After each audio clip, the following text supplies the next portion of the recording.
And then you'll say, right now what I'm doing is I'm just going through my acrylics and I'm laying out. So far I've just got a this warm, or basically it's a cold yellow. All right, so that's a cad yellow light. And then the next step I've got the cad yellow deep. So that's your little bit orangier one. This guy's cad orange hue. Now, anytime you see hue on your tube of paint, what that means is that it's a synthetic version of, you're not using a real cad. And that's another nice thing about acrylics, is that, you know, they're pretty safe. And you can use these like you do your watercolor. You can extend those as thin as you want to. It doesn't really matter. It's acrylic will stick to a canvas. It'll stick to paper.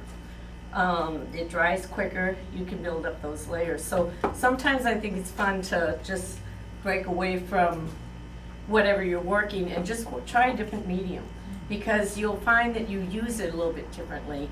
And what I was doing, or attempting, oops, sorry, was just to kind of see if we can't play with this. Hopefully it's on battery, almost. Let me just lay out a few more colors here. Now, years ago, Bonnie had asked, she said, could you show us how to paint this? This is actually a print of the original. It's called Invitation. And I was just trying to get that warmth that you feel when you head into the woods and you've got that, at least for me, I can always picture this one trail when we start. We come out of the parking lot, and then you're in these nice shaded woods, and all of a sudden you come to where the trail starts. And the sun's usually just beaming through, and just to try to catch all those bright lights and how to get it to read that way. So what I'm trying to do when I'm painting is to try to capture that feeling more than the reality of what was that day like. Well, that's a kind of an odd way to say that. I'm going to show you a few little, I'm laying out all these reds and pinks, and I'm like, what are we painting today, Deb? Now, my, a couple years ago, we had Golden come in here, and they were kind enough to give us a lot of samples. This is another reason I switch around on my, my materials, just to see what do I have, what can I do with them. The, is that golden open or just golden? Is it the open, the one that dries slower? This one is just the, I think it's just a regular acrylic. It's not an open. It would say open on it. Yeah, Okay. I do have a tube. Well, this is their Indian yellow hue, which is a really pretty color. Now you can see I kind of put my paints helter-skelter compared to some people. I'm keeping them basically in their color areas, but I'm not that, right now, critical about mixing them up. I'm just kind of keeping them, the yellows to the yellows, reds to the reds. But is that any kind of wrench? Is this any kind of red? Wrench. Oh, wrench. Oh, this is I just find it very hard. pliers. My husband was there, pliers. Yeah, no, and so I'm just using a regular pliers. That's what I do that just to be nice to my hands, because most of these, I'm using them enough that, you know, I can just do a quick, and a lot of times I'll just kind of go like this and take the ones that I think I'm interested in throwing out or putting down on the board, and then that way I don't have to keep picking up that pliers. I've already opened the majority of them. So, get a few of the manufactured greens. Another thing that if in your kits if you use black, I never really used a lot of black. I just had instructors that said no black. If you do have it in your collection, no reason not to use it. In fact, a friend of mine was just talking about that the other day. She said from her instructor she learned something about a spot of black that was going to pull everything together. And so everywhere, you know, whoever you are learning from, everybody has a little bit of different approach, you know, and the thing is that's important for us is, at least the way I look at it, is for us to experiment with all of these concepts and see what works for us, because sometimes people will get a little bit too caught up in the rules. And the fun thing about painting and any of the arts is it's your choice how you use these. And now, when I first started painting, and as you see, some of these acrylics are the real basic. These are not that expensive. The Liquitex, they're all good paints. And I have the Winsor Newton Gallerias, some of the Goldens. All right. And I have a big tin of white. Going to hope I don't trip on that again. So for the white, I'm going to use my palette knife. And when I have this new, bigger container, I will usually just stir it up to make sure life is fine. Because if it's getting a little bit too stiff, I will take my spritzer bottle, the same thing I use when I'm doing my watercolors, and I will just add a little bit of water in there, mix it up, and then that way when I'm putting it back up on the shelf, I'm making sure that there's a little bit more liquid in there to help. A lot of these here, I've got a tube of, this acrylic is I think one of the first acrylics I did buy, and this was like when I was 17, and so this is like 50 years later, and it still works. And I'm really surprised because it's not like I've been precious with it. It's gone through a lot of different changes. So let's kind of see where I'm at. Another thing I do with my materials is I always color swatch whatever the groups. So I've got color swatches for all my watercolors. I've color swatch for all of my acrylics and all my oils, because years ago, when I first came out of college, I actually did come out with an art degree, but then life took over. I never really was working full-time in any kind of arts. So now, COVID was kind of a savior for me, because at first I was working at home, saved me that 2 hours I'd lose in the commute, and then I could get right back into my art the minute I was done with my little 8 hours. And then they let us go. So then it was like, well, now I always said I wanted to be an artist, so now I pop up in the morning and I spend the whole day doing something creative. And it's been, what I'm finding is that I'm reawakening the skills I had back in my 17, 20, 30 is about where I see life changed. I kind of ran out of time. I had all of those. I grew up choosing jobs by if I thought they were interesting, not how much money I was going to make. So that was really bad. But but at first I always enjoyed a job where every day was different, and there was always something different going on in that day, but I was always busy, I was creative. So I was a production manager in a silkscreen company for years, and these guys were kind of like the big boys in the silkscreen at the time. If you ever saw the t-shirts that looked like tuxedos or doctor shirts, that was a company called Athletic Supporter in Michigan. I worked for them for years. And I loved it because we got real high tech. We didn't just, screen some one color on a t-shirt for the local ball teams. We were doing a lot of 4-color separation and things like that. So I enjoyed it because the technical aspects of the screen, the mesh, everything that working on the fabric, all of these things were good for me.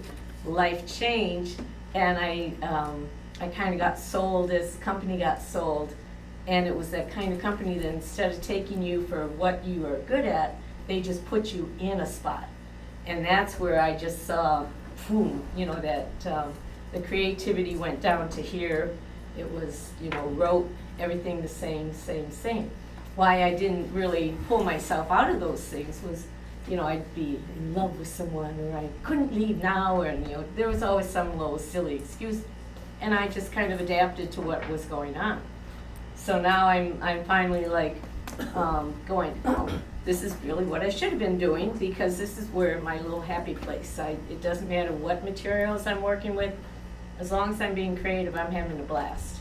So I'm still learning, and I'm still kind of dusting off a lot of that information that we learn as we go along when we're talking about values and how we're approaching things. So as I said, one time Bonnie was asking about, well, how would you do this? Now there's a lot of different ways you can. A lot of people start with their darkest darks. They want to put those in. Other people will say, no, you want to start with your mid values and then shift the dark, the light. There's all different approaches. With this, I was using a sponge for many of these to pattern the foliage. Thank you. So basically, I kind of just built, you start with your sky. Like I said, the acrylics are great because they do dry so quick that you can come back over and all of these paints or pigments are opaque, which means that they will cover up each other. Now when you're working in a watercolor, you're working more transparent mostly, and that's another thing I'm kind of getting used to, is because as I got back into painting and I'd hear about a color from this company or that company, I would try them, and I now have a lot of colors that actually have just a hair of like white to them. So when I'm painting in watercolor, they appear different to me. It's part of my reasoning actually to come over to some of my more opaque paints, because it helps me deal with, well, what are these characteristics? Another thing, you're not going to see that in this painting, but I don't worry too much about am I getting the right colors of, I'm just kind of playing with. Now these 4, after Lisa called me yesterday, and like I said, for some reason I woke up this morning and said, well, let's try acrylic. So these are 4 little things that I was working on today. These are also in that stage where at this point I would put this away, put it to the side, give my eyes a rest, and let my I can look at this another day with a fresh eye, and all of a sudden things will just come screaming out at you, and you'll go, oh, look at, I've got all this dark here, I'm missing, half of what I'm seeing on there, I need to pull in this dark. So don't expect everything to just pull together right away when you're, be kind to yourself. We're all learning, we're all experimenting. And so if you don't paint that miracle that day, so what? Try again tomorrow. And that's the thing that is really going to help you. If you can do a little bit every day, even if it's just like a little doodle as you're talking on the phone to somebody or something, that's just going to get that brain working more. And that's the other thing for art, is it's good. In fact, little NPR was saying to me on the radio as I was heading over this way, they're saying people who do puzzles and things like that it's good for our brains. And same thing with any of these creatives. It's always good for your brain, because you're always kind of thinking about different things. And this looking at, here's just another one where I was kind of starting to really veer away from some of the colors, and I was just messing around with, well, what happens if I put this color next to that one? So at this point, a lot of these just look like a mess. And someday I will come back to them, and we're just gonna kind of start here and see what happens. So, this is what happens when I'm at home. I don't talk that much because there's nobody. So I get in this situation, I start babbling, and my throat gets dry. So, excuse me. So, another thing about my materials, my brushes. A lot of you might recognize these little 39-cent chip brushes, No as they anymore. call them. No Oh, they don't have them anymore? No, They no, that's used- price, I mean, the brushes are there, but not 30 cents anymore. Oh, because yeah, I used to get them at like AC Moore or Ocean State Job Lot. Mhm. But yeah, all those sections have been, but I used to, when I first came here, I was fauxing people's walls. And a lot of these same tools I used to create those patterns on people's walls. I would use natural sponges, I would use these brushes. As you listen to some artists talk, they say use the biggest brush that you can. Don't get so precious with your painting, and just experiment. So, hopefully I'm not gonna, I'm afraid I'm gonna be blocking you. Oh, well, of course, we're supposed to be good artists, and we're supposed to do our little sketchbook. Now, this is another thing I realized I had totally just dropped out of. When I was a kid, as I call it, I would be sketching all the time, and it was my way of keeping myself from getting bored. And then, as I said, eventually life comes over, and you are working all the day, and you come home and you're pooped. Because I would go off to work with all this. When I get home, I'm going to work on this. And then when I get home, my brain was fried. Because I always looked at it as, well, I'm working for this guy, I better, give him 100%. And rather than, hey, I should have given him like maybe a little less percent, so I had a little bit more when I got into it. I think these art groups are excellent way for us to all, just keep doing what we're doing and share what we're doing. And it's important to say, when I first came here, I was in Framingham, so I'm still a member of that guild also. And I finally got them to realize for some reason, they changed their meeting date to the same as Blackstone Valley. And I was like, you guys can't do that, because now it's like, do I go to Framingham? Do I go to Uxbridge? And they're gonna switch their week. But that's another, if it's a local group to you, you might wanna try them, because what I found when I started painting again, it worked for me to sign up at one of the evening classes, get into a regular painting every week, make me haul up my stuff, because otherwise we all go home and we're like, when I get time, I'm gonna do this or do that, or we only paint when we make time, like we've gone to a workshop or something. And so for me, it's been a lot just to, be able to paint constantly. Okay, so one thing, when I am working with acrylics, I do tend to, after I put the paint out, because acrylics, a lot of times people are like, oh, they dry so fast. I used to use these when I would do murals on people's walls, and I just spritz it same way I do with my watercolors. With water and not with the thinner or anything. No, in fact, I don't really use any of those thinners. I have some at home. Yeah, and the medium and whatever. Yeah. Whatever.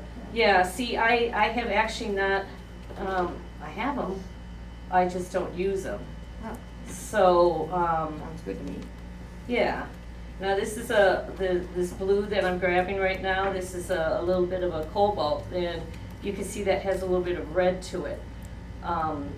The other thing that I think is important is to get your eye to recognize the difference between your blues and your yellows. Because I was talking about, like, this yellow would be considered a cold yellow because it's pushing a little bit more toward the green.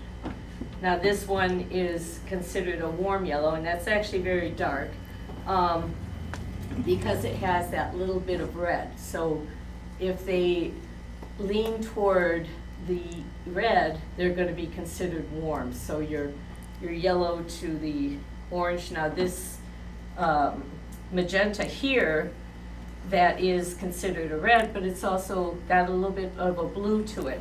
So it's important for you to, you know, train your eye to see those colors. And you know, you just naturally might already know these things. And it doesn't, some people are just wham bam, they just take the colors and they all fit together really nicely.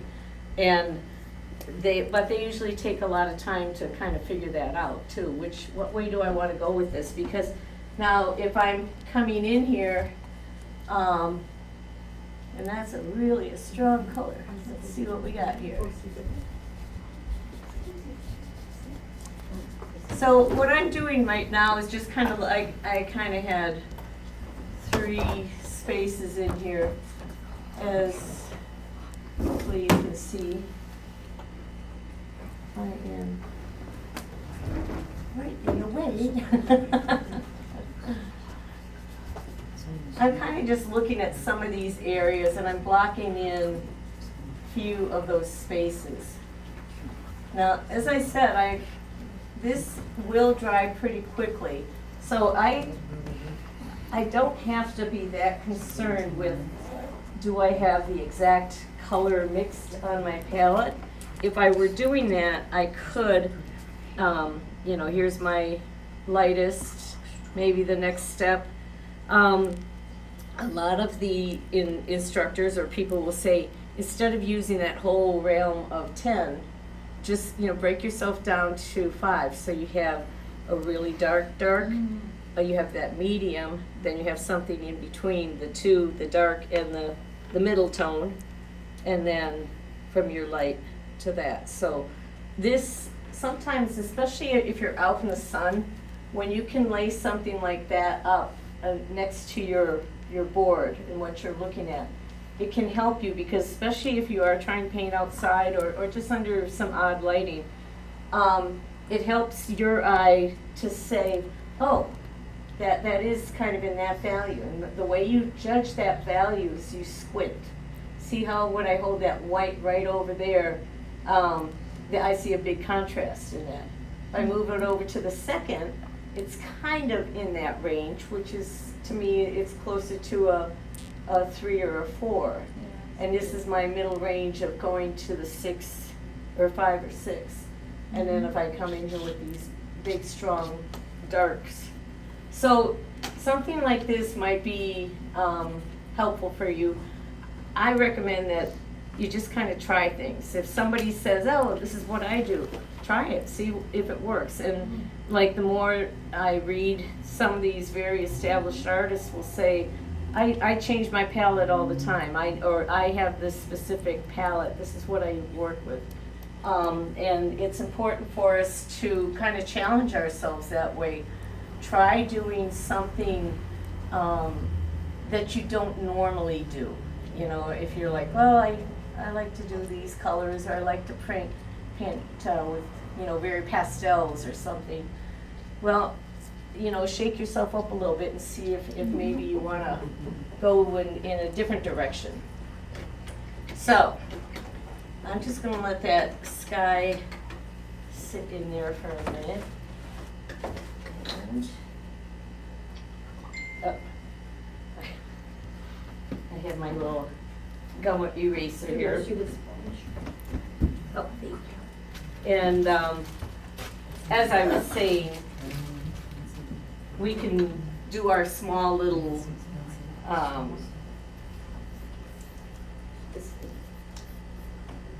our value study, just to, you know, give ourselves some directions of where are our strokes going. We kind of are creating this V shape in order to, you know, pull your eye to the back, to the back part of that woods. But the main thing that we want to do is see if we can make those colors glow. That's the big deal, is what I'm going to try. A attempt. Now, to me, another thing that's very important is that you get to know whatever your materials are. You don't have to have the best of anything.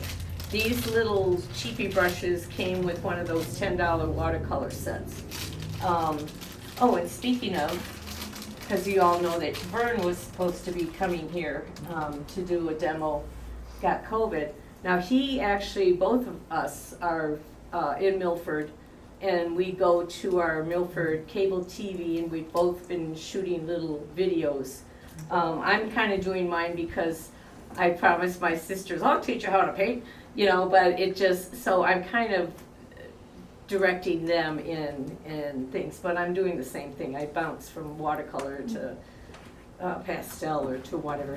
But if you look at the YouTube, the MT or the Milford TV, under their members, you'll see Vern does have a show, so you can still see him paint, and he probably was going to do an oil demo, which is, I guess, part of my reason thinking, oh, well, maybe I'll do something acrylic. I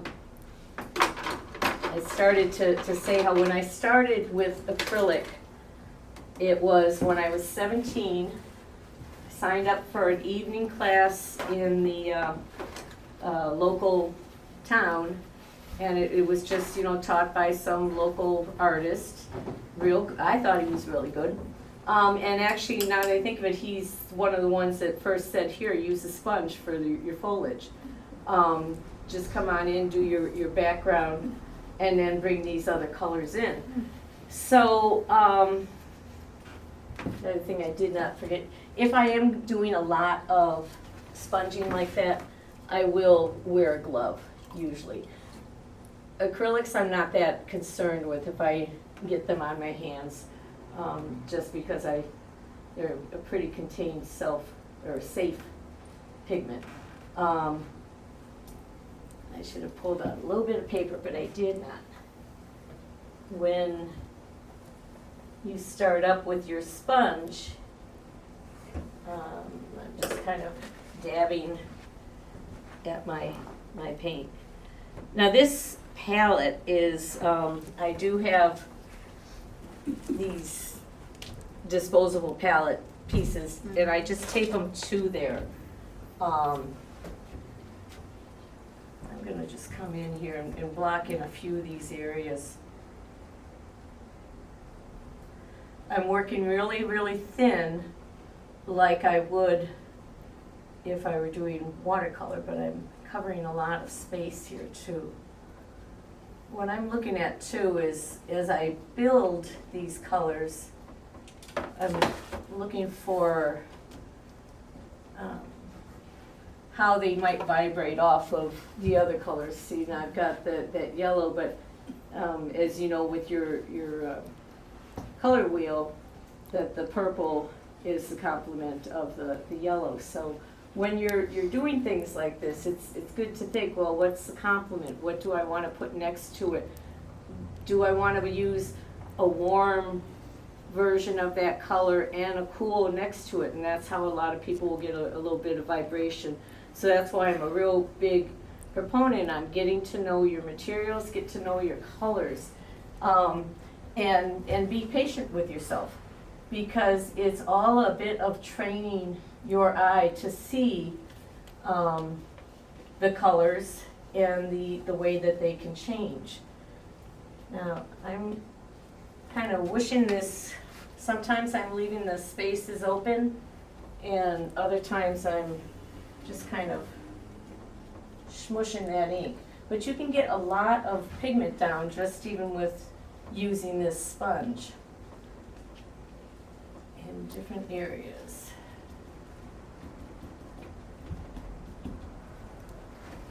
And then usually I will come right back out and rinse my sponge so I don't get any dry particles on it. But these sponges, I've been using them for many, many years.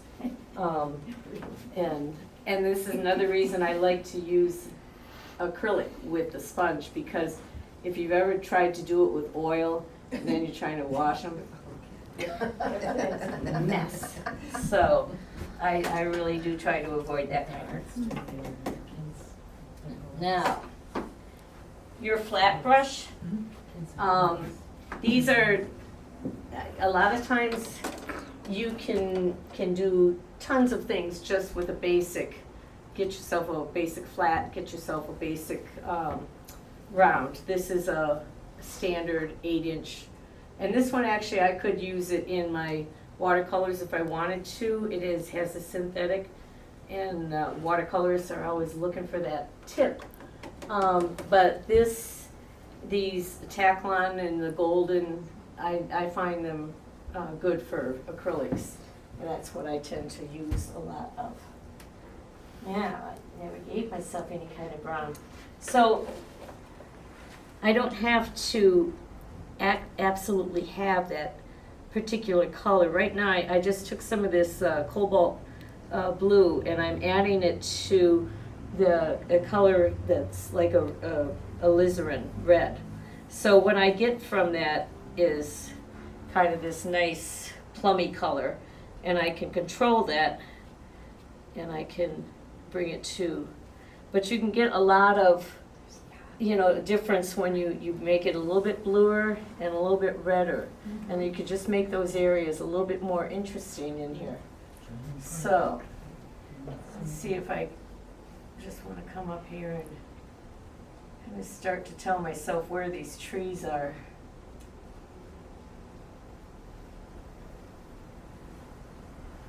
Now, some people will draw everything out.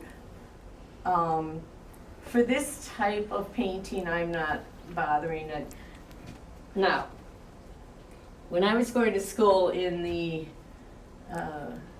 70s there, because I graduated in 79, I didn't really realize it until Chris Coyne. Do you remember when he's a North Shore guy, and I think you were there. It was a workshop somewhere, and he was talking, and he said, I went to school in the wrong period for my style, because he said, I was at school and it was the paint what you feel.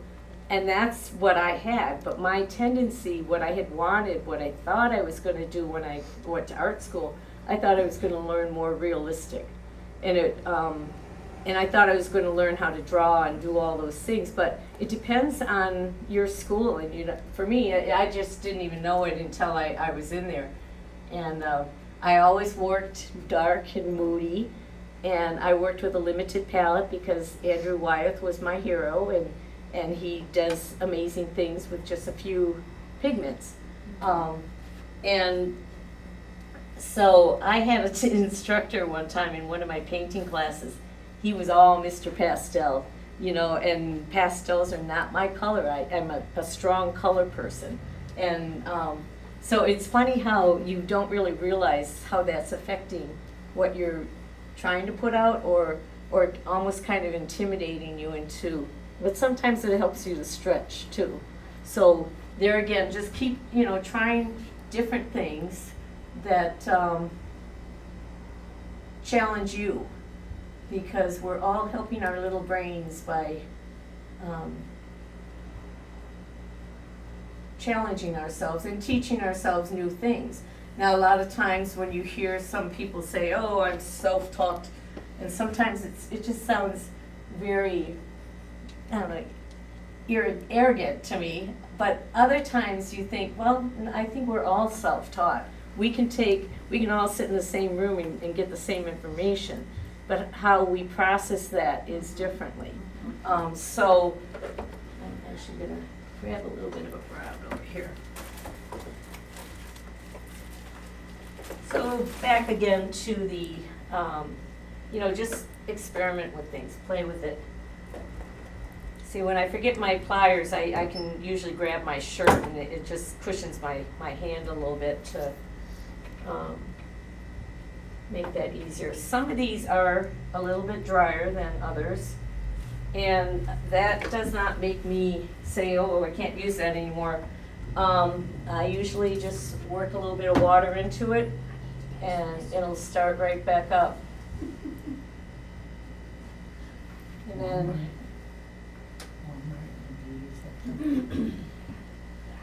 so as I'm laying these in, I'm also thinking about where is my light coming from. And right now, I have it kind of coming across. I'm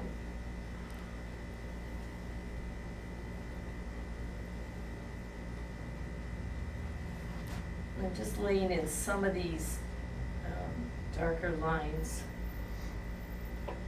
So anyway, I began to say that as I started with acrylic, the reason was because I had signed up for that class at the Y, and that's what he was recommending you deal with because it would be dry by the time you finished class, and you throw your piece in the trunk and you're off. So that was, nobody said, oh, this is acrylic ink, you have to use it this way as opposed to oils and things. So they just seemed to me to be about the same.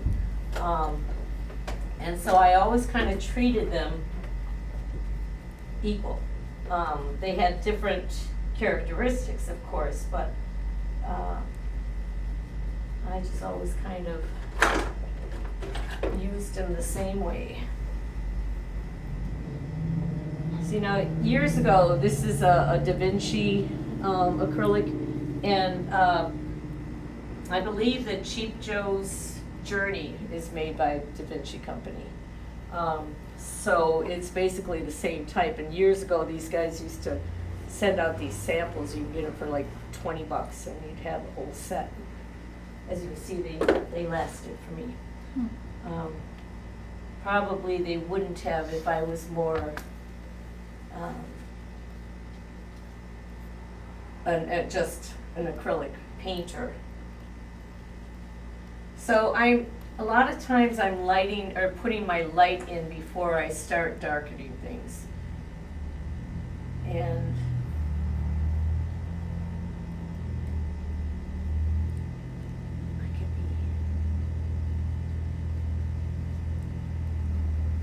I tend to start bright, and I know that I can always tone things down later. So sometimes these can start reading like little birthday cakes or something. They're just so happy color things, and you have to calm them down. Now, when you run over that brown, will that brown move like watercolor would? Right now I am kind of smushing it a little bit. Because none of this is really that dry yet. But also what I'm trying to do is to keep that painterly rather than, I don't want to come in and say, here's my tree line, and it just, because when you're looking out there,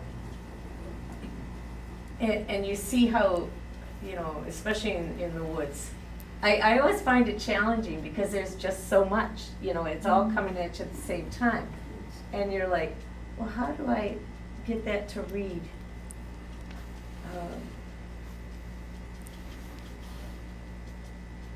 What color did you switch to now?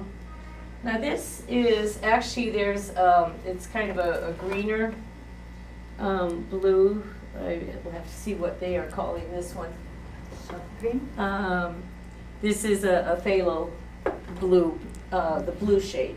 And then this is the phthalo green shade. And then this is Viridian, which is a nice, strong green. And also, there's usually an olive that I would put out here. But if I don't have it there, there's no reason I can't take some of this yellow and create my own olive. Now, if you come over like this, but then add just a tinge of your cad yellow, you're gonna warm that up, because remember that cad yellow has just a little bit of red in it. So when you add that over here, you're gonna get more of a sappy green, or an olive green, because you're adding the red. And that's also gonna push things back, because it's the complement of it. So when you're trying to, shove some of your greeneries back or something like that, that might be something to add. And there again, with this, the fact that this is, and you can do it with the oil too, it's just that the oil takes a little bit longer to dry, depending on what you're using with your oils. It could be the medium is gonna affect how you're painting, or the length of the time. Just your style. Some people paint very, very thickly. I really don't usually. I like the transparency, and that's probably why watercolor is my favorite. I love the transparency when you get it working against, bouncing against that white of, when I would do people's murals and things, and if they were gonna pre-paint the wall for me, I was like, yeah, give me architectural white, and they need sunglasses to go into this room. But by the time, for me, it just gave me a nice fresh, and I could see the colors and have them be real powerful in like the kids' room or whatever. And I could tone them back if I needed to too. So. Now, the reason that I'm also coming in here with some of this green right now is I did say how the acrylics are opaque enough, and they come back over, or you can layer them and make them stand up over it, because when you think about being in the woods, you don't want just your trees to just be all these dark trunks coming up straight without any characteristic to them, because you think about, well, no, there's going to be some kind of greenery falling over in front of it. Another thing is, I'm looking at this, I'm thinking about directions. What angles am I going through? And also, I'm not going to do a photographic, well, this tree went this way and that tree went that way. I have to have it here. At some point, you will find that your painting kind of starts telling you what it needs, where it needs it. And that's where it's fun to just kind of keep playing with it, just see what happens. Does that help to pull something over if you change the angle on things? And I think I spend a lot of time just looking at objects or things, and for me it's always been, I will think, well, how could I paint that? How would I get to that? And I'm very attracted to shadows and darks, and I'm kind of working it. I also, some people say, oh, I threw away a whole bunch of work. I don't throw away work. I just put it away, and I pull it out, and sometimes it surprises you, and you think, oh, something you thought was horrible or something. Just stick it in a box or something, but pull the stuff out once in a while, and you'll see something different, or you'll say, oh, you know what I should do? And who cares if you started it in watercolor, but you want to put something opaque on it? You can use acrylics, because if you look at like the New England Watercolor Society and you look at their list of what you can put into the shows, they accept Yupo and with the Yupo paper and things. And I'm surprised, but they accept acrylics, which to me, acrylics are more like oil to me then. So I'm starting to go, maybe I'll take some of those other watercolors, use them as a base, and a lot of pastel artists will do that too. They'll say, oh, I started as a watercolorist. You can get there again from Golden, you can get a product that you can coat your original watercolor with. Use that as a base for a pastel maybe, if you want to try working on some pastels or just so. There's a lot of things you can do, and I just, you know, if you already think, I've always had that attitude, well, if it's already broken, what harm am I gonna do if I tear it apart or play with it some more, or, you know, so there's, we are the only thing that limit ourselves, really.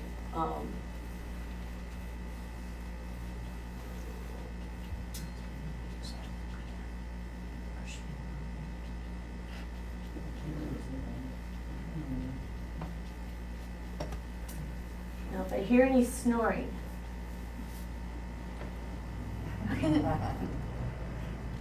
Just as if. yeah.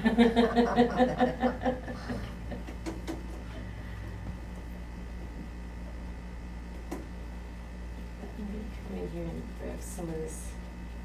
What kind of paper are you using? Now this is a, hopefully I brought it with me.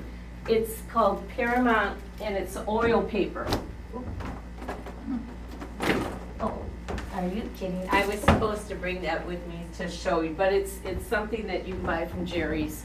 It comes in a pad, and there's like 10 sheets each. So it's the, here I can show you guys this. You can just go ahead and look or feel at these. It's the, it's actually a very nice canvas. When you look at a canvas, look to see how, if, you know, how much of the gesso can you see underneath. Because some of those, you know, you go to Michael's and you've got that stack of 10 for, flip it around, and then like on, this is actually quite a nice product. It has a nice heavy cotton It's to it. paper, but it looks like, Yeah, you can open it if you want. yeah, it looks It's, like, so this is, canvas.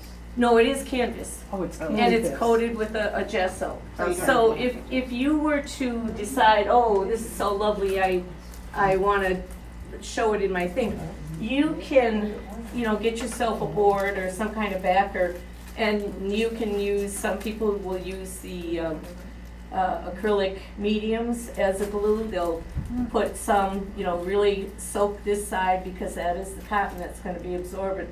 And then, you know, if I were using even a piece of foam core, which easily pulls out of there, but you could use foam core. Sometimes foam core dents, so people will use gator board. It's up to you, you could use mat board too, but you can, you know, support that, and then it's better for framing, or easier for framing, without, it's not gonna warp on you. So, Since it's canvas, do you put glass over it? on acrylics, you don't need to, yeah. Right, The right. only reason there's a glass on that one is a sheet plate print. And because I have it in a mat, I kept the glass on there. And that's the only reason really for that. All right. Now, you can see that I am using a fan brush right now. And I have been using this fan brush for the majority of this work so far. This is where I get into the pay, or learn, or just spend time with your materials. Because, Yeah. yeah, get yourself like even the grocery bags or something and smush the paint around. Just see the different marks that you can make with your, because with this I can make it into leaves. I can make a strong straight line. And I'm in the woods, so I kind of want things to be a little bit messy anyway. Another person that you will see uses the fan brush quite often is Charlie Hunter, if you ever look at some of his work, and he is amazing.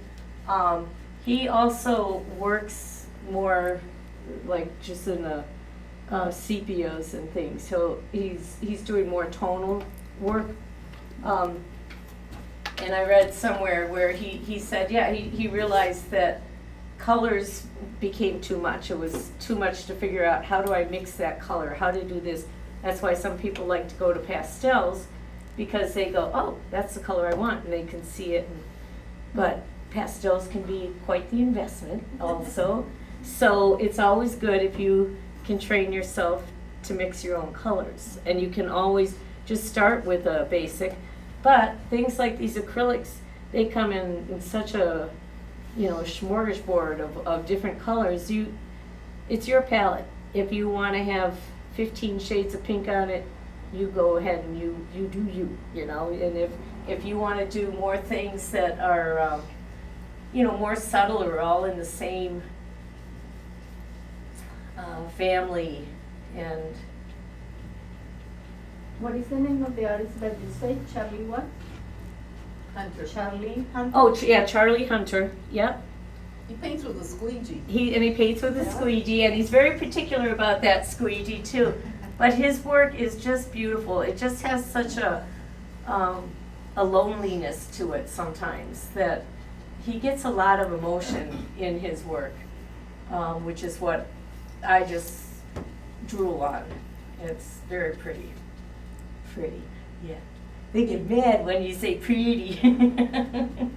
He does a lot of old buildings and Yeah. trains and Where is he out of? Where? Vermont. Yeah, Oh, he's up in Vermont, Vermont. because I've yeah. never heard of him, so Yeah. Oh, he's great. I'll have to He- look up his He has a stuff. podcast. He's really funny to He listen is. to. He's a really neat guy.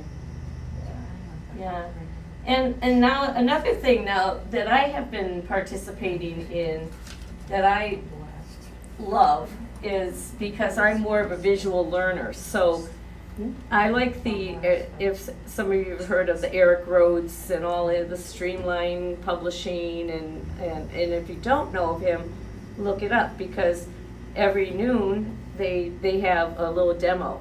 And as I said, you'll just pick up that little whatever that person is kind of showing you. This is how I use this brush for this.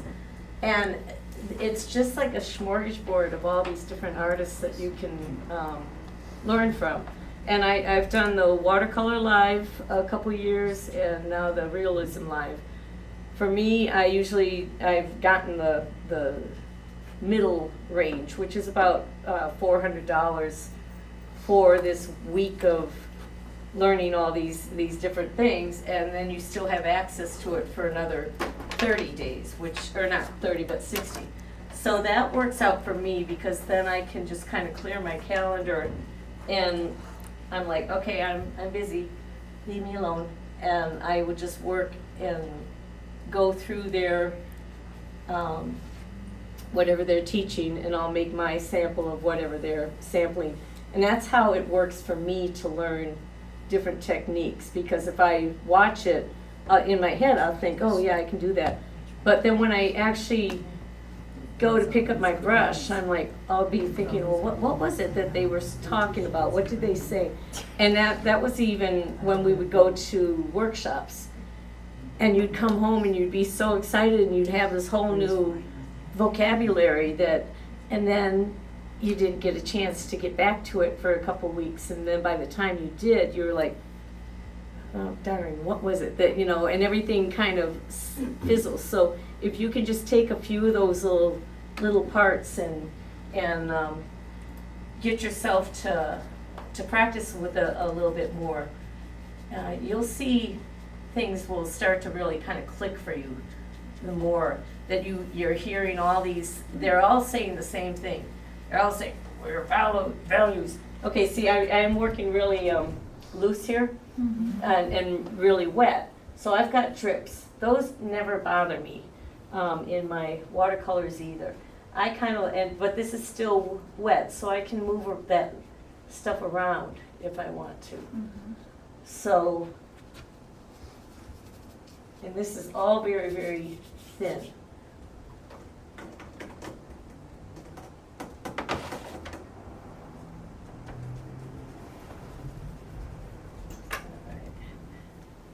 Another thing, if you're mixing, like all these greens are value-wise all about the same. Don't automatically reach for, some people will reach for white before they reach for anything else to lighten things up. go for the brighter of, because see, I can still get a nice poppy green here, but the minute I start adding that white, you know, it starts to get a little bit chalkier. But sometimes, you know, some of your materials, if you're buying like, when these stores all have their little, buy me, look at, we have a special price on this and that. Some of those really cheaper, such a deal things, you'll find that maybe they're a little bit chalkier, and that's because they're less expensive, and so that's a filler that they're using. And I have a set of, they call them pastel pencils, or chalks, I guess. That's the thing that I don't like about them, is that they are very, very chalky. So I thought, well, let's just do something chalkier looking. And so if you kind of play with things, it forces you to, well, maybe I'll do a scene in the mist and the rain, you know, where you're going to have more subtle values and things, and challenge yourself that way. So, because this is like boom, boom, as far as you've got those big dark lines, and then just bringing in, and this looks like a holy mess right now. But what's going to tie your painting together is if you can start to isolate those bigger shapes and figure out where you're going with some of those shapes. And also, I always think of Lorinda O'Connor, right? Is her last name? Which I don't know if some of you know that she just recently passed, and she was young. She did a workshop with us a few years ago, and it was one of the best workshops. And she had been working as a art teacher. She was the lady with the art on the cart. And one of the things that she always said, and I think of her often when I'm painting, because she said always, you know, add a little surprise, give them something that they don't expect. You know, whether or not you come in with all of a sudden, here, let's put a little bit of this pinkier color next to our greens and see if we can't get a little bit more vibration coming in here. Now, if you've put that color somewhere in your painting, make sure you come somewhere else with it. Don't like, that's the only place I'm having that color. Just kind of smush it around somewhere. And see, next time I will come in with watercolor, because I paint totally different with this, as you can see. And I'm using the side of the brushes a lot. I'm kind of coming in here. I'm not, because a lot of people they'll see something and they'll think, oh, how did you get that? And it's not always the brush that you're using. Sometimes it's just the way you're using it. It's just like writing your name. We all can write our names with the same pens, but everybody's name looks different. That's your style. So the same thing is good to approach your painting that way. This is your style. I had a picture of a watercolor that I just loved. It was from one of our campouts, and I was painting it one day, and I thought, oh, I'm going to do this in pastel because I'm going to have these darks that I can work with. And I started with that, and I thought, I want to go it darker. So then I switched it, and I did the same thing in oil. And I mean, they were like sister paintings, really. And I'm like, Deb, open your brain. Try something different. So it's kind of funny how we get stuck in, well, not really stuck, but I didn't really think, oh, this is my style. I also thought, well, let me try and see what it looks like if I do it in watercolor. And they all kind of look like sister paintings. So this is what I'm doing now with, I'm treating everything as it might be a sketch for a bigger painting. It might be a sketch for, I might as well make my mistakes here before I'm spending 20,000 hours on my big masterpiece, you know. And so if you kind of stop trying to make a masterpiece and just kind of learn something or play with. I've been working on glow lately is one of my things. And so that's part of where I'm messing around with colors a lot. This one you won't see it in, but a lot of my watercolors, the more recent ones, I tend to use pretty much the rainbow, and that's a little bit of a political statement on my part. But so to me, I mean, the color wheel is the rainbow, is whoever's gonna outlaw any of that, they're crazy. And so I'm going to promote by putting rainbows in all of my artwork and things. So I think it's important for us to spread as much positive message. And for me, when I'm working with my paints and stuff, you can just get into that zone, you know, where you're just enjoying it, and who cares if it looks like what you started it out to be, you know. If you enjoyed what you were doing, it was worth it. And you can always just stick it in a card, mail it to some friend who doesn't expect you to send them a little painting. You'd probably make their day. So as I'm kind of standing back at this, I'm gonna come in.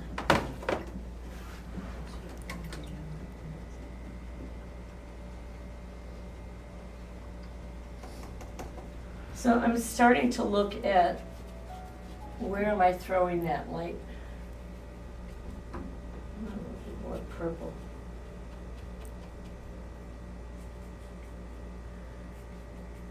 Now, as I said, when you do start painting, and whoever you're working with, they might have a totally different style, and it doesn't mean that what you're doing isn't right or whatever. It's just that we all use things differently, and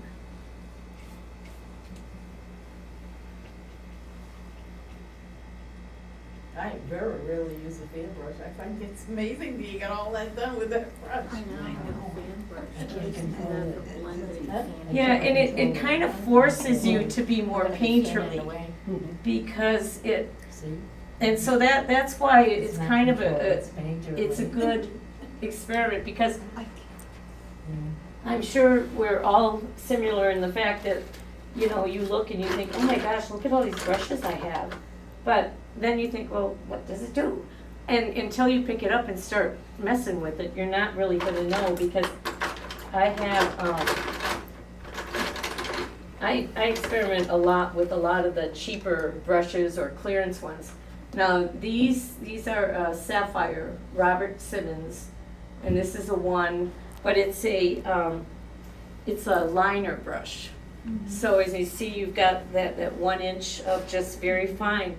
These brushes are good for when you're signing your masterpiece. They're also good for introducing, you know, those little finer lines in here, and if I want to get more brushes or twigs, I can come in here. And you were talking about whether or not I used mediums, and I just use a lot of water. And I never use any mediums either. You made my day, because I started out with watercolor, and I really just started acrylic, a couple of classes here and there over the past 6 months or so. And that switching to acrylic and putting the medium and the thinner, and I'm going, You ooh. don't need them. Now I'm gonna have so much fun with the fan brush and the water. Yeah. yeah, because that's what I'm saying. You don't have to go through a whole lot of fancy stuff, and Frustrating. the I can't find anything. most of the canvases and things that you're buying are primed with an acrylic gesso. And you can put oil on top of them, and, which we all do, and you can definitely put your acrylics on top. Now, I will tend to mark the back of my boards, because by the time this is done, I can't really tell, well, did I do it in the oil, did I do it in the water-based oil? And so I'm also kind of constantly going, well, what is the advantage of working with this medium over this one? So I do keep like track of what am I looking at or what am I playing with. And some artists have said somebody didn't like the Winsor Newton oil and water, and I don't know why. And I always find that funny because I'm like, well, finish the sentence. You know, what did you not like about it? Did it gel up on you or something? And I've had a lot of It doesn't have the right flow. It doesn't have the right flow. Right. Yeah. Yeah. Oh, so for you it's sticky? It's different, yeah. Yeah. It drags or something. Yeah. It doesn't flow. Yeah. See, now for me, I would just, now that one I do have some of their mediums because I was concerned with, because I will use a lot of water, and I know that I can also, with something like that it's oil with water, it kind of makes you think, how thin can I go? And usually what's happening if you go too thin, doesn't have the binder to hold everything together. So I guess the mediums can come in handy with that. And if that's what you are using, I usually have just a little cup next to it, and after I've rinsed off my brush, and as you can see, this bucket's getting pretty dark or thick, so I've got a lot of pigment floating around down in there. And I always keep a second cup for clean and change them as I need them. But, whoops.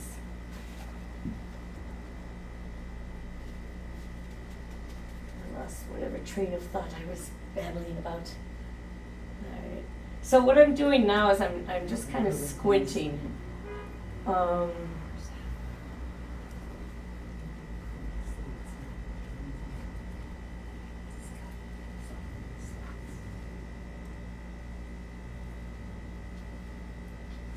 See, the thing about, and this happens too with your watercolors, is, the white of your paper, that is your white. At least that's the kind of way I was raised. And so you don't necessarily go grab your jar of white to bring things back. But it's amazing to me, like how when you put that very dark next to that very light, how things will start to merge or come out. You're kind of just giving it those accents.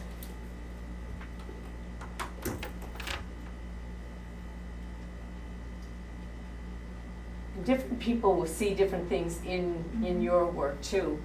I've had it where they'll say, stop, just leave it like that. And I'll go, really? But then I'll trust him and I'll take it home and see if it grows on me. And other times I'm like, I still don't see it. But now when I come in with these trees, I'm not going just zoom straight up, and I'm kind of skipping around because you're going to have the leaves and the foliage that can go over.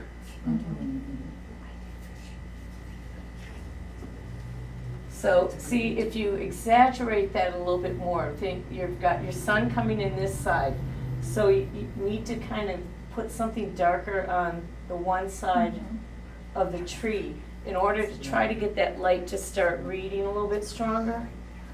So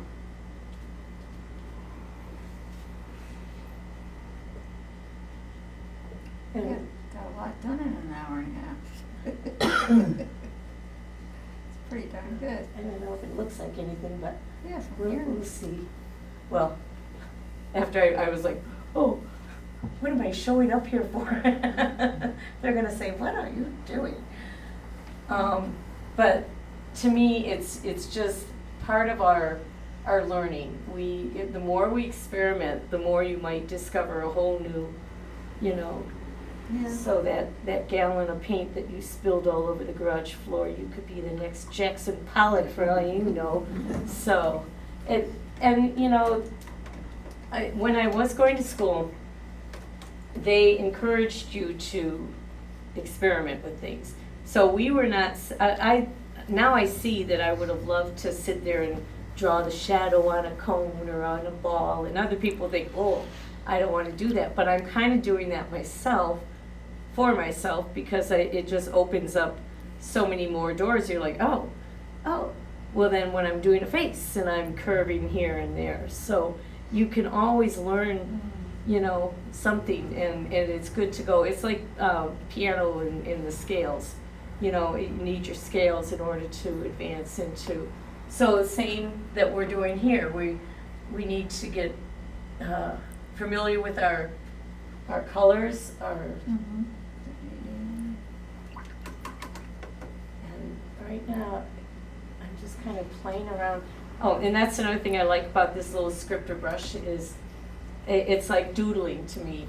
I will take this brush and just start to move it around. Let's see if I can start putting the pieces together a little bit better. But for people that know how I paint with watercolor, they'll be going, what? No, that's, and I've always had that. Years ago, somebody was, there was a show and I had some pieces in charcoal and drawing and all this little detail, and then the next would be some, woods in the scene, and they thought it was different artists because of the different, and I guess that used to make me think, oh, well, gee, I gotta figure out what I'm doing here, but I don't worry about that anymore. I just like, if this is the medium I want to play with, then I will do that. Now, when you think about your trees in the woods there, and like when the sun starts coming through so much, you kind of lose some of these crisp edges. And you want to think about the fact that the sharper that line, the more it's going to draw attention. See, now I kind of want to look. With acrylic, you can still blow it out. You can pull that right back out, and that's another move that I do with the watercolors too. Yeah, because next time I can show you what I do with the watercolor, if that's, next time Carol's going, well, somebody. Because, yeah, I do, I beat my watercolors up, and I learned that actually through some of the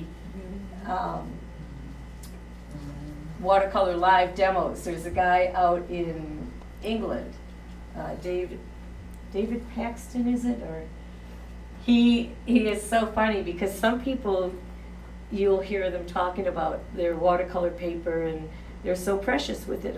Oh, you're going to get oils on it if you touch it. And so I when I was getting back into it, I thought, oh, I used to just kind of doodle on it with my pencil and didn't think twice about it. And so then I tried to be all nicey, and I thought, why is this? As long as I can come back in there and erase something later with my eraser, I just play with it. I keep actually getting darker with a lot of my watercolors because I'm pushing them now. I'm like, I'm a layered, they call me indirect. So how some people will just paint, let something dry, maybe put another layer on, just pull out some, and boom, they're done. I haven't gotten there yet, because I noodle a lot more. And, but if you just give yourself time to grow, for me, I like to pick something that attracts my eyes. So, you know, like when you see somebody that does a great piece of glass or something, and it's like, you think, oh, I could never do that. And there are some that where they're doing every shape that's reflective, that is a little bit too much for my brain. I kind of get lost in that. And one of the rules I listen to is they say 20% detail, 80% suggestion. So you try to find where do I want you to look at when I'm doing this kind of thing? Because right now it's like, well, it's that birthday cake. It's kind of like, hello, here I am. But as the longer I can work with this, the more I would probably be softening some of these areas. Now, another thing about white, and even on this, if I saw some areas that I wanted to brighten back up, I can, well, here I've got the yellow on there. I will come back in with just some white, and if I decide I need a little bit more reading this way, and I can re-lighten an area. And sometimes I turn it into a big mess, but give yourself the choice, you know.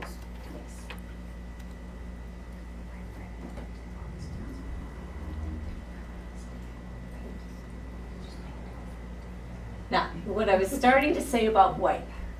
White actually is like a very light blue, so it's cold. So if you start seeing that you're putting all this white on there, and then all of a sudden you're thinking, why is that reading so funny? It's because you're adding that cold, and you'll listen to some artists and that you think, oh my gosh, look at them, they just have that thing, whatever it is. And sometimes you listen to them and they're saying, well, I start off with warm colors, and then when I'm finishing, I use cold colors on top. Sometimes they go the opposite way. They start cold and they do a little warm accent. And then they can make things kind of jar a little bit more.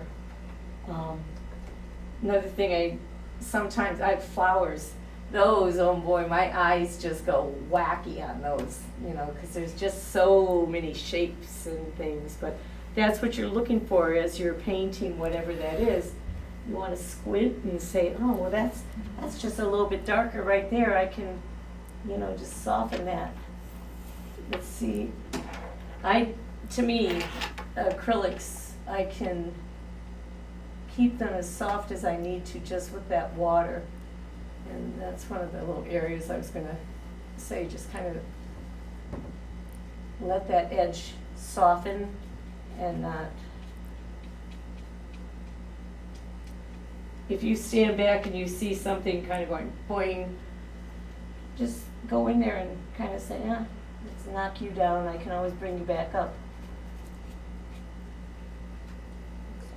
Now, right here in this corner, as you can see, it's very white, and it's also very much pulling your eye to that spot, because your lightest light and your darkest dark is going to be what people are drawn to. So I'm going to actually just kind of fill this in. I'm going to put a little bit more of the greeneries in here, and just to kind of fill and close that area up. You'll see certain artists that they'll tone their canvas, which means that they started with, and one of these that I was working on, I actually had been toning it because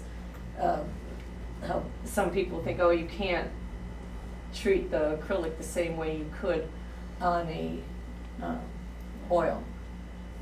And you kind of can. It does depend on your style.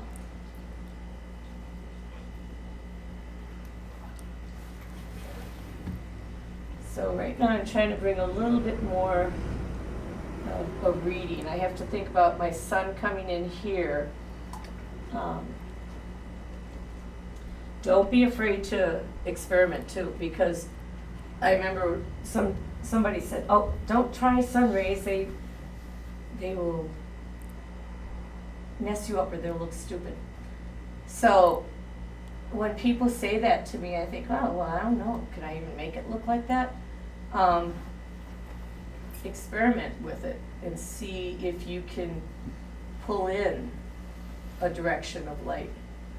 A lot of times like right now I'm working very, very dry on my brush. I don't have a lot of water here. I have pigment, but I don't have a lot of water on there.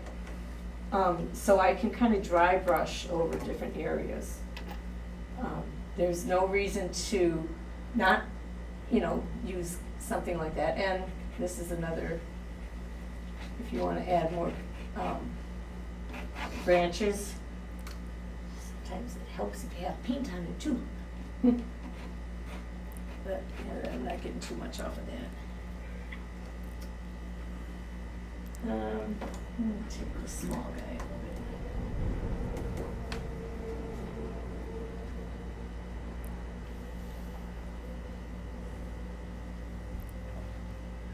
So the viewer's eye, they're gonna fill in a lot of things that you don't need to sit there and branch, do every branch, and it's in nature too, so don't forget, you're kind of making it up as you go along. Just think about what you see when you're taking your little walk in the woods and things, and the cacophony of colors and things. Use whatever you need to move your paint around. If your finger or things, it's all going to wash off with a little soap and things, and it's not a big deal. Pick up a brush that you have no clue what it might be doing. I'm going to come in here and bring a little bit more of the orange. You can double load your brush just to give yourself a little bit of a surprise when you're laying out some of these colors.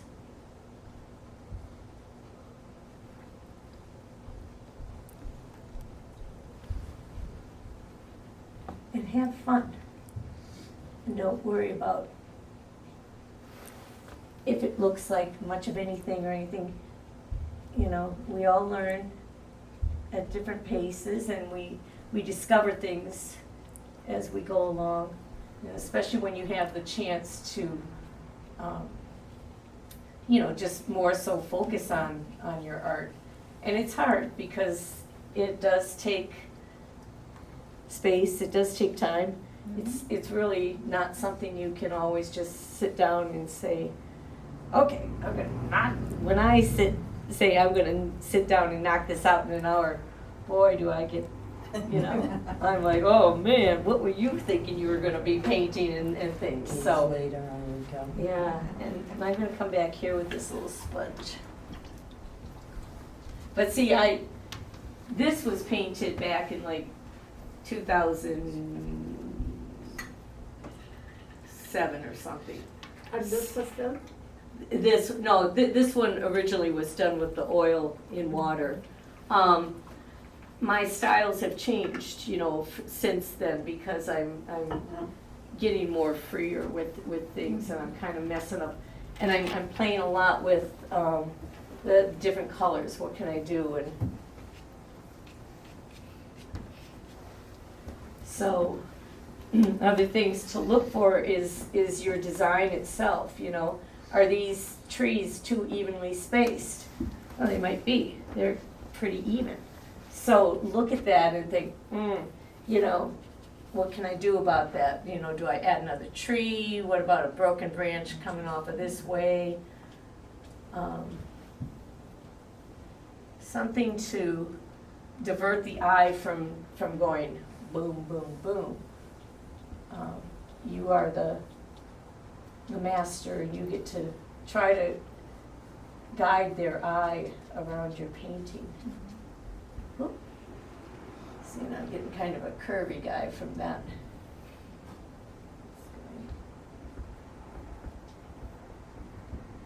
But bad eyesight can help too, quite a bit.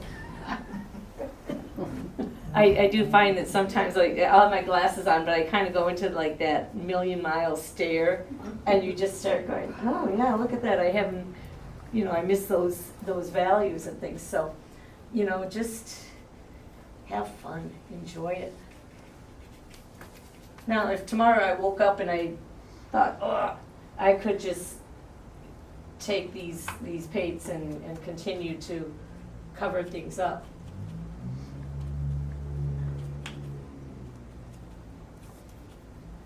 So I have like kind of this pink, and I'm mixing it with the bluer or the more cyan, and I still get this really nice kind of purple.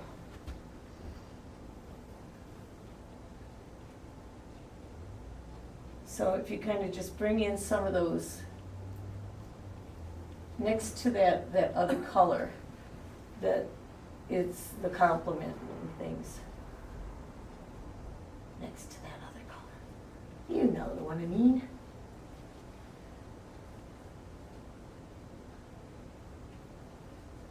And in this you can get pretty springy.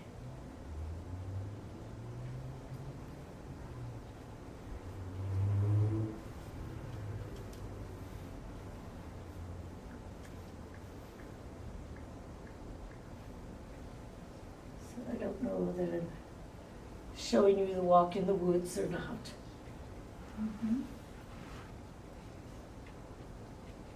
Another thing that will add interest to your paintings is in those areas where you do have like a lot of darks, vary the colors. Make it interesting. It's when you're just using that one straight color, unless that's your style. I'm sure it can read well, but experiment with just pushing your colors a little bit and see what happens. You could find a whole new style.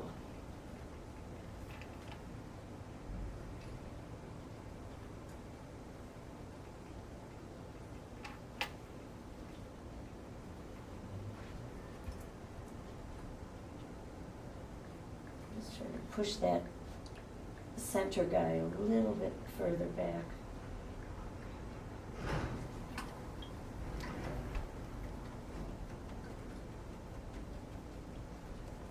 But that's pretty much it. Then when you're doing a lot of the trees and things, what you'll find too is when you do find an area that's getting just too solid, just try bringing in a little bit more of a dot pattern or something, just to give them the idea that the sun is poking through those leaves and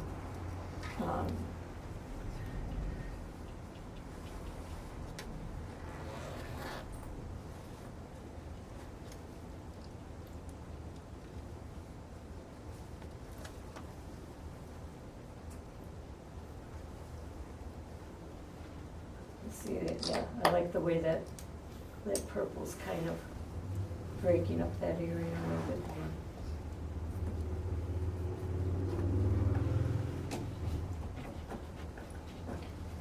And it is acrylic, so if I have an area that I think, oh, I'm overworking that too much or something, I can just let it dry, come back to it a little bit later. But it is, if you come to my house, you will see things hanging in all the rooms. I kind of do that, and I surprise myself. I come walking in, and then you have a fresh look to it, and then I write myself notes, and I say, darken this, bring this out, do that. But let your eyes rest, because you'll find you'll be sitting there, you'll think it was 20 minutes, and then you go, oh, it's been like an hour and a half, and you stand back and you think, oh, it wasn't the masterpiece you saw when you were there, But if you get it further away from yourself and then give your eyes a break, you'll start to see things that, you'll think, oh, I want to change this, I want to change that, so, I don't know. Great colors. Are they? Cool. Yeah, I like this purple here, and I like, yeah. So, but as I said, I'm kind of working on trying to get a glow. And I've got a couple watercolors right now that have gotten very dark because I just kept moving them into, they're gonna be ready for nocturnal entries pretty soon. But it's kind of fun because people don't always expect watercolor to read as strong as some of these other pigments, but you know, you can do it. And if your style is to paint every leaf that you see, that's fine. You know, you don't have to, because this would probably drive some people crazy, it was so wishy, you know, but it's just a style. And it's a way for you to experiment with like 1 or 2 brushes and just see, well, what can I get this to do? Take the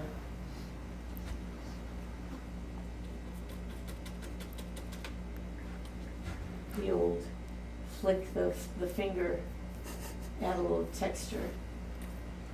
So it's, and there again, it's kind of an unexpected color coming up in there.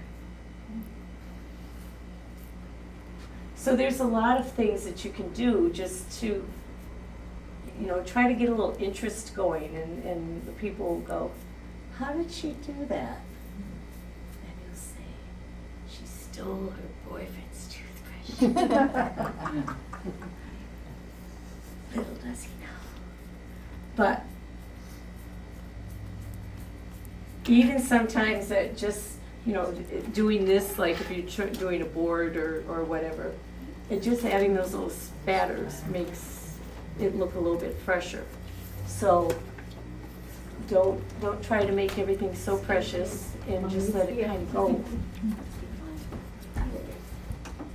Bye everybody. Bye. Good night. Good to see you. Will we see you this weekend? Nice walk. Will we see you at Hopedale? At Hotel, what do we have in Hotel? Day in the park. Day in the Park is this weekend. I forgot to sign it. Well, for all of you that are not familiar with the Hopedale Day in the Park, it's a nice little quick show. They do it's just a family day, and they do, what, Do they the have the art- art show is, and, They have the art show in the tent, but it's mostly like for kids to yeah, raise it's money. a family day. Yeah. And it's so all the schools and the kids are having dunk tanks and stuff. So it's not a place, it's not like the poly arts they have in Hopkinton where you expect to see more real artists, you know. The show is a good show though. It's a usually. great show, Yeah. and they actually have nice prize money and things. So as long as you can get yourself there in the morning and pick it up at night. This year, actually, we're putting our little tent, I do the alcohol ink tile things. And those are a blast too. If you've ever tried alcohol inks, it's just, you know, if you're a control freak, try alcohol ink because there's no control. There's a lot of things you can do, but it's just, you kind of go with the flow, and that's what I like about painting. Sometimes I have no clue what I'm going to give myself to work with, but I also know I can paint, you know, happily la la la la, and I'll just wait a day or two, or I'll just come back and I'll see. And if I just am really going, oh my, get another piece of paper, start over, try something else, try small too. Because it can be overwhelming to work on something this size real quickly, and you might want to try small, or you might find you work better big. You work, your arm moves more if you give yourself more surface. You could have been that kid that got yelled at for painting all over the wall when you were a kid, and but you expressed yourself, you had fun when you were doing that. That's why, it was fun when I would do murals in other people's homes, because the kids would look at like, I get killed if I painted on the walls. And they're paying you. Here's a tree in your bathroom and things, and so it's fun to just kind of, you know, experiment with that. Go home and paint a tree in your bathroom, and they'll know an artist lives here and things. So that's it. Any questions or anything? Well, thank you so much, Deb. Just out of interest, I was on a walk this morning about 7:30 and I came across a scene just like that. Okay, but I took a photograph. I don't know whether you saw it, but I tend to do more abstract stuff, so I immediately reduced all the definition and just took it all into black and white, and it's all hazy, very, very similar to that. Oh, is it? Oh, You know, excellent. but it was interesting. Yeah. Also, there were lots of sunbeams as well, because it was misty this morning. Yeah. Yeah. See, and to me, I think it's fun just to say, well, can I get it to look like read like a sunbeam? And this is kind of a warmer yellow. And what happens if I did add a little bit to that? I can start to get that to read a little bit warmer. There's a reel that keeps showing up on my Facebook, and they take a passage of paint. It's probably about yay big. Painted up there, then they took a rag and just brought that rag down through the thing, and it just must be the way they had the rag folded, because it was all uneven, and it just came right down, made a beautiful sunbeam. I said, somebody could spend hours trying to do that, and it was done in 2 seconds. Huh. Excellent. See, and that's why if you don't experiment with it, you're not going to know what you can do. Now, there again, this is a water-based. As long as I don't let that totally dry, I can still come back in here like I do with my watercolors, and I can blot at that, and I can soften some of these areas. Are you using the sponge or the tissue? What do you use? Actually, I have both of them. I was blotting with both the sponge and I thought that I just had the tissue until it started to fall apart. Now this one, I have the Vivas over here. This is just your kitchen, the regular ones. But everybody always recommends the Viva because it is more cloth-like. And you will notice too with Richard Schmid, that's one of his signature things is he'll draw, well, he doesn't do it anymore, he's gone, but he might put in a line that looks pretty harsh, but come through with a paper towel and just kind of soften that or smear it and see if you can get it to read a little bit more naturally, because you don't want everything to be screaming at everybody. You have to pick and choose. Right now this is kind of screamy all over the place, but we'll pretend. Shall we take a picture? Oh, absolutely, sure. So that's it. Go home and pull out all those brushes you don't know Thank what you to do again. with, and start scrubbing with them and surprise yourself. Thank you And very try much. it. Yeah.